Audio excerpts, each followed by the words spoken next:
The first session is called Brewing in Kerala for the World. We've got four, like we just had this panel last year. We just thought we'll mix it up, have a bunch of newer people on the panel.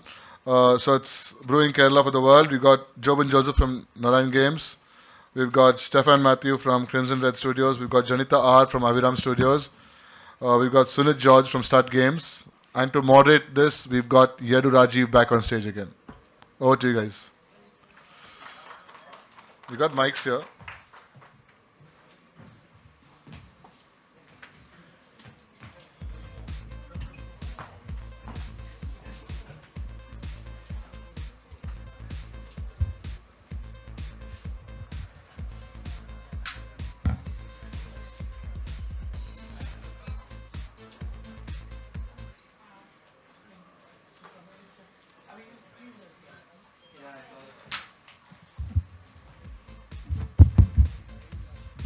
Hello.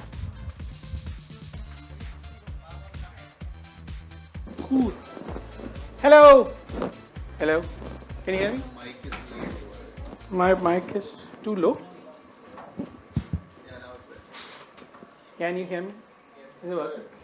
I can't hear it because the speakers are there. Yes. All right.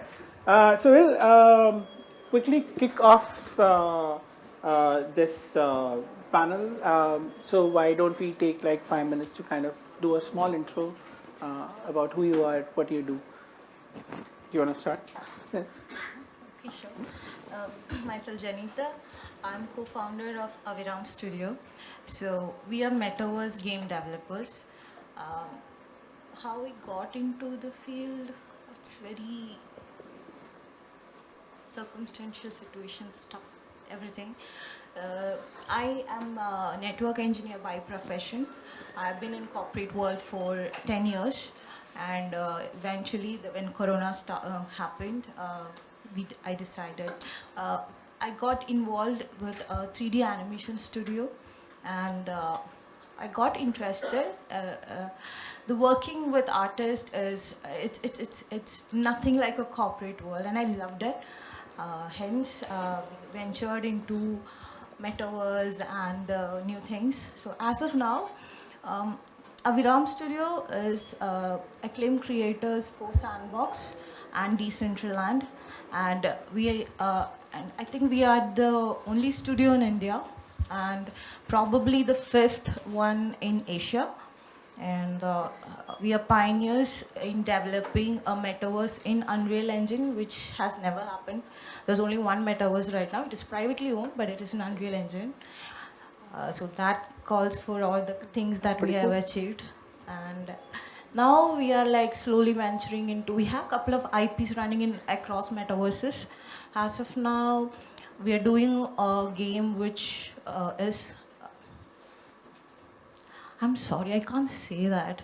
NDA. It's yeah, something like that. So that's about me. So if you have any inquiries you want to know, let me know. I'll be here. All right. So Steffan. I'm Steffan. So I'm co-founder and creative director at Crimzen Red Studios. So I started out right after the college due to passion of making games with my co-founder there, and we are like building a competitive multiplayer game, and it's kind of very difficult to do a multiplayer competitive game right out of college because we don't have that knowledge and all. But it was like a 3-year very hardworking time. Was a very difficult journey. Game development is very difficult thing when you compare to other career options. So we have achieved open beta. So we'll be launching the open beta this week. So it's one of the great milestones that we have covered. So, yeah. Yes, good afternoon, everyone. So my name is Sunit. I'm from Stud Games. I'm one of its co-founders. So Stud Games is primarily a game services studio. So we don't do products, but everything that's else to do with the game, we do it. Whether it's art, programming, service, QA, customer support, etc. We founded a studio back in 2014, even before IGDC. It was NASCOM. I remember going to my first IGDC back in 2014, and the hype is really good. Anyhow, so as they mentioned, we also started our studio out of passion. Before this, I worked for a couple of years in a game development studio. I was a programmer there. And then at the ripe age of 24, I started my studio. Thank you. Yeah, hi everyone. My name is Jobin. I'm the co-founder of Norian Games. So some of the people with IGDC knows we are the guys who are making the dinosaur game. So everybody, we are identified like that. So yeah, so Norian, we are creating a PC console. So the funny thing is we wanted to create something simple. Practicality was pushed in by me, but then iterations, we ended up doing open world multiplayer survival simulation. So I don't know, it just happened, and we're now in post alpha. We've completed the alpha and we are looking at a closed beta by November end, and hoping for a Q4 launch, being the optimist here. So yeah, it's basically a dino. We are trying to humanize and civilize Jurassic World. How dinosaurs would behave if they had human minds. So that is the basic. It's an open world, so it's going to be first a 64 square kilometer map with 5 types of biomes, and to post that we'll just up the ante with updates and make the environment bigger. So that is what we're building, and we're based out of Trivandrum, and our engineering team is currently out of stationed in Bangalore. So when you said release Q4 this year, this Q4 we are hopeful of releasing, but it depends, right? Game devs and release doesn't go hand in hand. but that's pretty great to hear. Yeah. So I had a bunch of questions which I think you've covered already. So I was like, okay. So but I might as well ask this because I may not have necessarily touched upon this. Like, how did you sort of get into games? Like, this is for everybody. I'll specify if I need to, but generally, like, how did you kind of get into games? And how did you end up founding companies, which you kind of answered, but yeah. Okay, Anybody, like, it's free for all. My first introduction to gaming was way back in 2001. I was in 6th grade. My dad bought home his first PC game. I was mind blown by NFS2 and IGI. Those games back then. From then on, I've been playing day and night to a point when my mom threw out my keyboard. And then from there, I was fortunate enough to get placed in one of the studios here. We spent there for 2 years, and then there I met my partner Mithun Das. From then on, we started our studio Stud Games in 2014. We were fortunate enough to onboard a client from the first day of when our company started. Initially, we were focused more on the product side, but unfortunately, that didn't pan out well for us. As of now, as I mentioned before, we are focused more onto the service side of things. Yeah, and we cater to studios both big and small. Yeah, so that is my intro to gaming. All right. Yeah, so me into gaming is because of WWE. So our generation loved the Goldbergs and Steve Austins, right? So I was studying in India till 5th, and my parents shifted abroad to Middle East, and I went there. And I had a Punjabi neighbor. He had a PS2, and he had WWE games. So till then, I was doing all these smacks on my sister. PS2 origin stories here. Yeah. So I was doing all these tricks on my sister, younger one. So then I understood there's a game, okay, WWE and this Kane and all these fascinations. So that is how interest in gaming happened. And then, slowly it just grew. And the more older you get, the amount of sports in your life decreases and games increases. So that's... Yeah, so for me it was like when Sudhir mentioned about keyboard, I just remembered that back in those days when I was too addicted in playing games. So my mom used to lock the keyboard and mouse in the drawer, so I couldn't play it. So it's one of the funniest thing that I remember when he said that. So gaming has been a passion and kind of an addictive gamer. Like I've been playing, Super Mario, Contra, and Road Rash, Virtual Cop. So, and still I play games. So right now I'm playing Helldivers 2. So it's one of the great multiplayer co-op game. So from there before that I was like into music. So I also create music, produce music too. So and also I'm fond of making games. So I was like a combining music, combining audio and visual is how immersive the game it should be. So that's how I get into this. So right now I'm making a multiplayer game because I was like an ex-competitive player. So right now I'm making a competitive multiplayer game for everyone. All right. I'm in it for the money. Honest answer. Straightforward. That's also fair. Because I'm not an artist, I respect a lot the artist and what they can do, but I find it is for my personality, it's easier to work with artists rather than a corporate world. And what's this thing? I think in 2011 or something, my mom got a new iPad. My brother got her an iPad. She didn't like it. The first thing she did was to play Candy Crush, and she got used to the whole system of an iPad. Now she does banking, everything in that. So I feel that, my first thing, Metaverse is something new, and I aspired to be the front runner. That's why I wanted to start it, and to introduce a new technology to a new crowd. The easiest way is to have a game around it, and that's how. So when we thought, like, let's be the front runner for Metaverse, okay, how are we gonna bring attention? That is, let's do game, because that's the best way.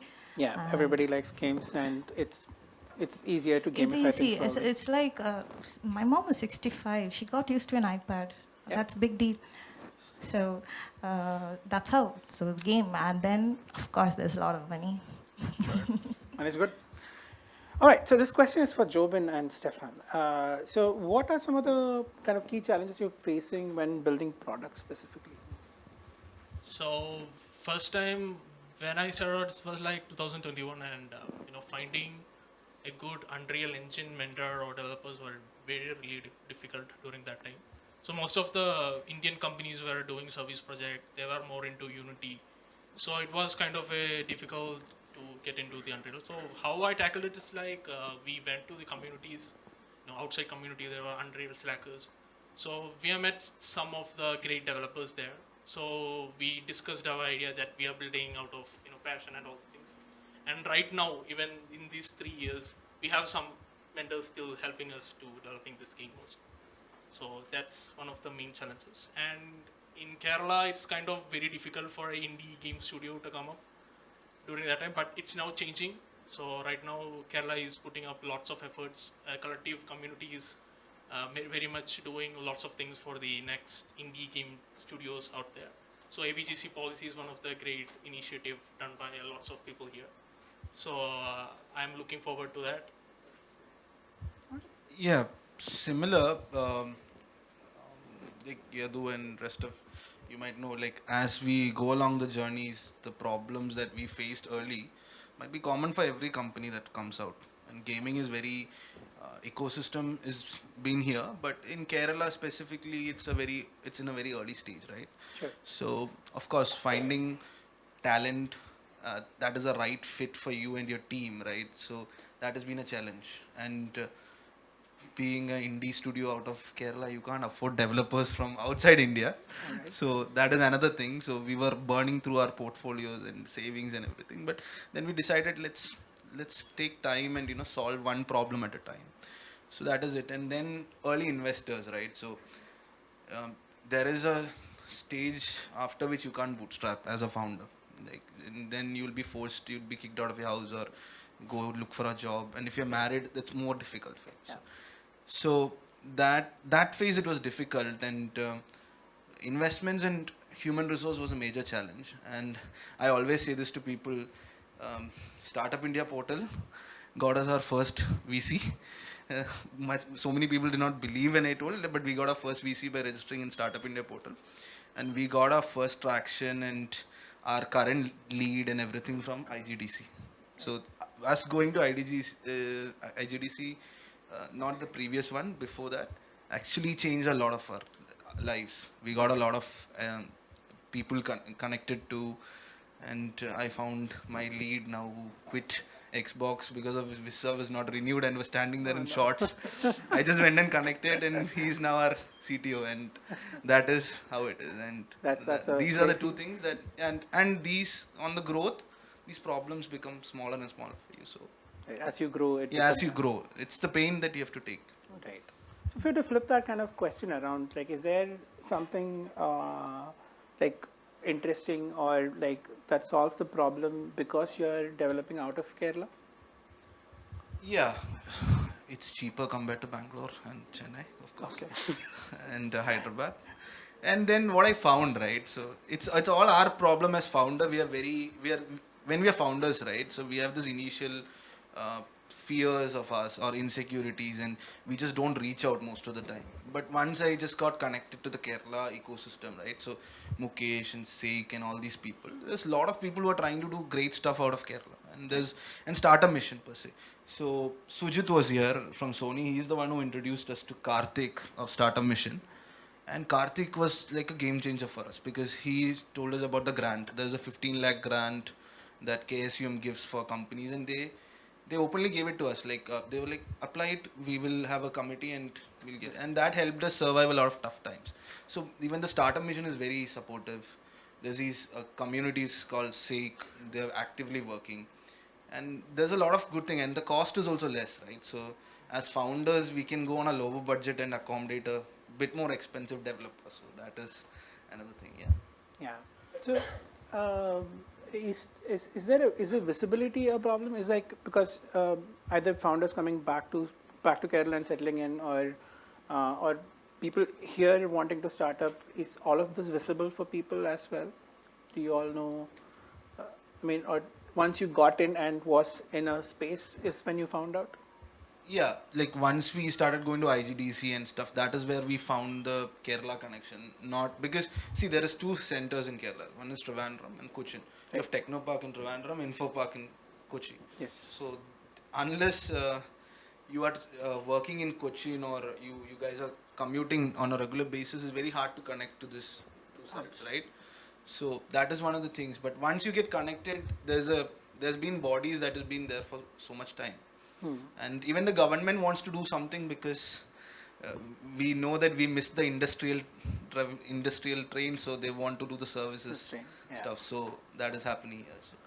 Yeah. So speaking of services, like how difficult has your journey been with that?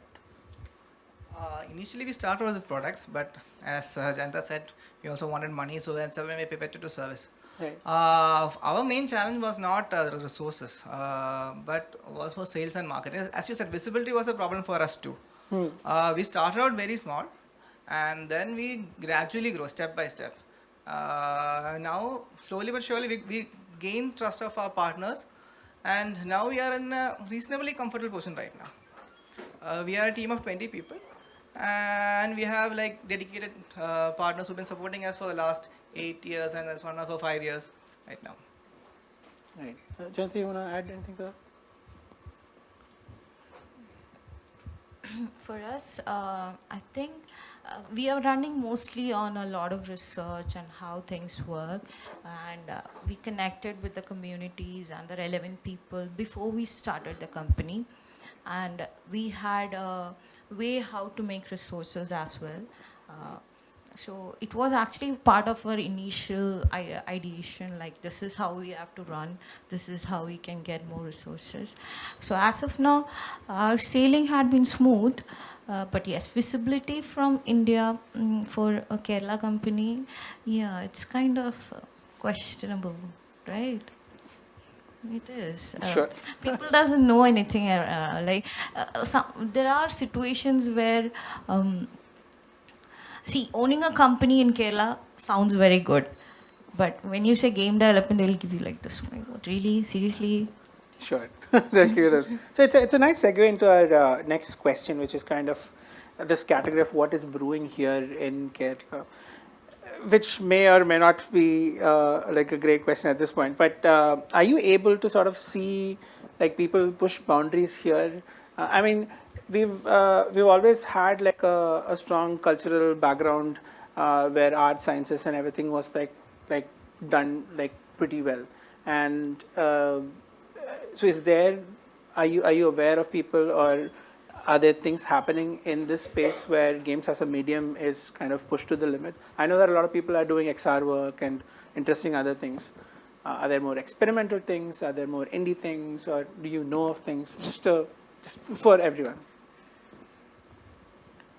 So I would say that I haven't seen any Malayalam games coming out, culture and all. But if you look at other games, like if most of them knows God of War, so they have put Greek mythology and Norse mythology, and next they are going for the Egyptian mythology. So adding a mix of culture is great to getting more emotional attached to the gamers, having the cultures of their own to attach to the games that we create, so we can resemble the culture to them. So it's very important to add cultural things inside our game, and of course we have a character, Malayali character in our game. So I would love to show it to you when the open beta is coming. So in our characters also there are different mix of cultures. Each characters have different cultures. Some are from Latin America. He's like a South Indian, South Indian soldier. So our game is like that. Yeah, so you meant specifically in gaming, right? What is brewing or in the sector? Yes, pretty much. In gaming, yeah, you have great stuff coming out in mobile. You've got Tutti Frutti, then Mukesh is developing, and his election Ludo chart was top of the Google charts. And I think in PC we are doing, and Tutti Frutti is also trying to do something from out here, as far as I'm aware. And there are guys trying to do stuff in meta and stuff. So it's in very early stage to say, but yeah, there are, I think in next 2 to 3 years we'll see the movement that is happening here in terms of gaming. I think we have a lot of potential to tap into a lot of things from Kerala because we are culturally very, very massive, and we actually have done experience in Sandbox, which is Shingari Madam, which is like completely Kerala thing. It was actually well received across the world, and like even it's Sandbox, it's worldwide. So actually, co-founders from different territories actually came to us and said it was well done. So I think we have huge potential when it comes to incorporation, and people actually receive it well. So more we do it, more everything. Yeah, I hope all of you, and also you, sorry, Yeah, go for it. and, I'm like from what Jobin and Janitha said, yes, of course, the boundaries are being pushed day by day. We see innovations in all the fronts, like that's tech or art or even in game designing. And in terms of culture, yes, I think people have had enough of Norse and the Greek mythology. I think now is our time to get out there and shine. Exactly. Rajiv was a really good example for what we can do with our mythology. That's right. That's true. Yeah, I hope to see more games which are interesting, which has more personal stories and more connect to the land as well in some form. Cool. So another question which could also be related is that do you think there are still barriers that stop folks in Kerala to get started in game development? Is there? I know that maybe like 10 years ago there was no scene as such, and now there are lots of people. We have a room full of people like here, and like. Are there still things which are slower than other places, and why? And how can we kind of mitigate that? So once I first started, of course, it was 10 years back, there was definitely a stigma attached to of gaming. Culture that is what my parents and my family told me. Yeah. But that's changing slowly, definitely. That people are getting results out of it. And barriers are there, but I think more than that, we should look at what is being beneficial. Psych is a good example of how a community comes together and helps other developers in coming forward. And as compared to 10 years ago, now it's much more easier, right?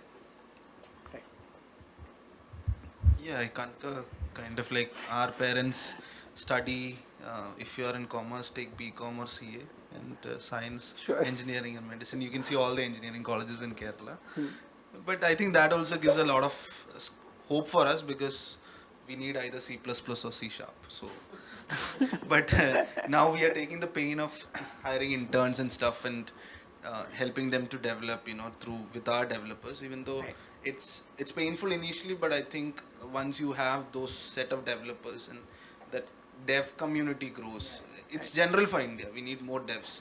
Like I was talking to a friend who was in Santa Monica. He was saying seniors over there. He was saying 5 Indians who are senior gameplay programmers, senior of mocap, all these, right? So these are guys from Bangalore, Chennai, and all who have just left India and at the top of the game in gaming. So, but I think eventually once we grow, it'll happen. But barriers are of course the usual ones: parental attitude and your family Do you pressure think and stuff. that, like you said, people go like that brain drain is also a problem, I suppose, and then Yeah, because right, so they go to University of Pennsylvania stuff for masters, and I was talking to Salar. He was with the God of War for Santa Monica for 6 years. I was saying he applied to some 300 studios, and he only got one call that was from Santa Monica, and he got the job. And across US, like indies and stuff. So in US, there's a culture of internship, and he was interning in Bloomberg as a systems engineer, and from there he also got into Google, but he did not take up the Google job, and he took the risk of going into game dev. Right. In India, nobody will do it. Like you get a game dev, at least majority, you get a Google job, and you're a game dev in studio. Yeah, we've seen how that. big it is, but you have a social pressure, right? Job, marriage, that you can see in the e-com bubble also. Jeevan Sati, Shadi, all these stuff, right? So, I think once you build strong and solid companies and Yeah. get to a place, then we can always attract people back to. yeah, that is very games. much evident in the talent pool also. Bangalore, you have good talent pool now. You have talent pool in Pune and Hyderabad. Right. Because Ubisoft is in Pune, EA is operating at Hyderabad, you have studios operating in Bangalore. So there is at least some level of talent you can tap into. Yeah. So those studios should come up if we have to break the basic barriers. And parental attitude, how far we can change, right? So Yeah. I mean, after a point, I don't think there is any point in asking Yeah. people to change. So that's not going to happen. Do you guys want to add more to that? Apart from parental attitudes, it's like if you come across the gaming ecosystem in India, right now there are no people who can, like very less people who can evaluate our games. So it should be a good round of, from the government side also there is the evaluation of what kind of games that we make. It's like evaluation is very poor out there because gaming is new for the Indian audience and for the people who are already at the top position, it's kind of a new to them.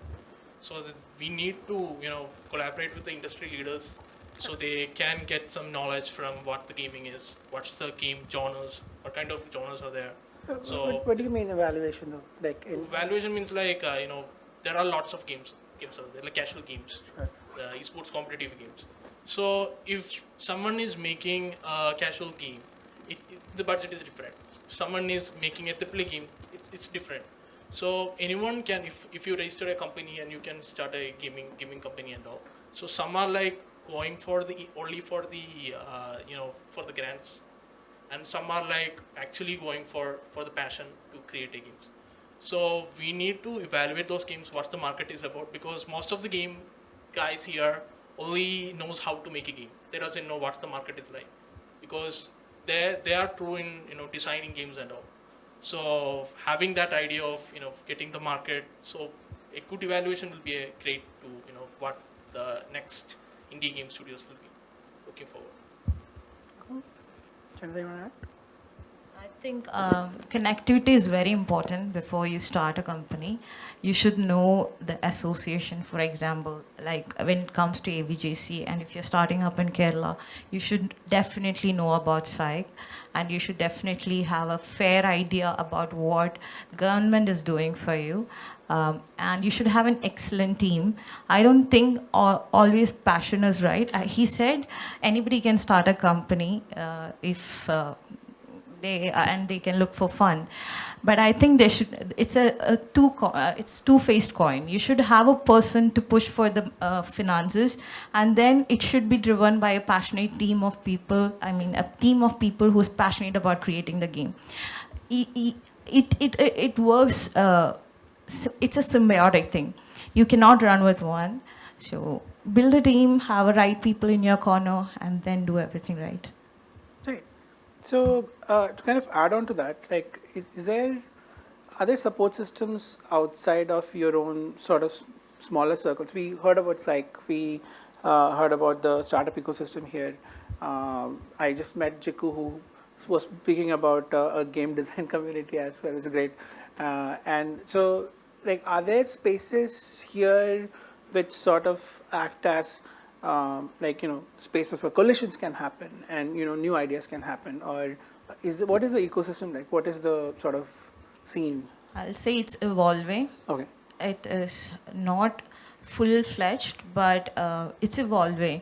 So what I can do is, whoever is coming after me, I can make their life easier, and I can educate them about it. That's what I can do, because I met such a person very late, but I hope to do that for the rest of the people coming after me. Just that's all I can do. As a whole of Kerala, I cannot do anything because there's so much things in government's hand. How can I do that? Sure. Government is not very. But we try to inspire in as many ways as we possibly Let's be can. strong, and then let's do that together. We can get it faster. So I'm not saying I'm here to help you. You should help me here, and we can get there faster. Together, yeah, makes sense. Yeah. Adding to that, right? So there's like 3 kilometers from here, there's a brilliant initiative by Kailash Nath of Zerodha that from the CSR fund, there's a Tinker Lab. Okay. Yeah, it's fully funded from the CSR fund and by contributions of others. So they are basically into coding, cybersecurity, and it's basically a free-to-use co-working space, which is state of the art. You can just come with your friends, sit there and code, debate, discuss, and stuff. And we're actually talking to them in terms of doing something, at least 1 or 2 sessions on gaming or some sort of stuff. These are great coders. Like, people have got, just by working from there, placed at they were saying at Oracle in US, it's interns and stuff like that. So great stuff is happening, and like that we need more, like Kailash, and they're also looking to do one in Trivandrum now. So that's one brilliant initiative that I've seen of Kailash doing it and taking up, and there are people who are running it actually, who are other than going into a standard job, people taking the risk of their careers and running these things are doing amazing stuff. Yeah. So that is one example that I've seen. Right. Anybody else? Cool. Yeah. So I think we are sort of out of time, but we'll just wrap it up by asking one more question, which is essentially, so what's your kind of immediate horizon in next 3 years, next 5 years, kind of, and beyond? Like, where do you think, how are you going to impact the games industry, and or what is your future look like? So from a services point of view, we want to become the one-stop shop for all the developer servicing needs. We want to compete with one of the best studios from India, like Pole to Win and other studios like that. And of course, we want to partner with AAA game publishers and developers and be a development partner for them. Yes, that is one. So when we look at India, everyone knows that India is like the best gaming servicing companies are there. So at 3-5 years, we want to change that and make it like a best game producing companies. So you're competing with each other now. Yeah. So that's it. That's all right. Yeah, for us it's simple. Get the first game out, and hopefully it works out well for everybody. We're having good hopes, high hopes as every developers. We are positive, eternally positive in terms of our products. Yeah. So yeah, and post that possibly our standalone 2 DLCs is what we're looking at before going into anything else, and we want to cement ourselves in the genre where we're targeting now, and be that is what, and meaningful outcomes for all stakeholders and the community. Like everybody who's invested in us or who's put their time and effort mentoring us, and the platforms that we've got to and contribute back. That's basically stuff. Janitha. They covered most of it, and I'll say, I hope I'll be standing by the end of 5th year. That's my only hope. I want to stand. All right. There you have it, folks. Thank you for having a great conversation. Hope it has been good for everybody. Yeah. Thank you.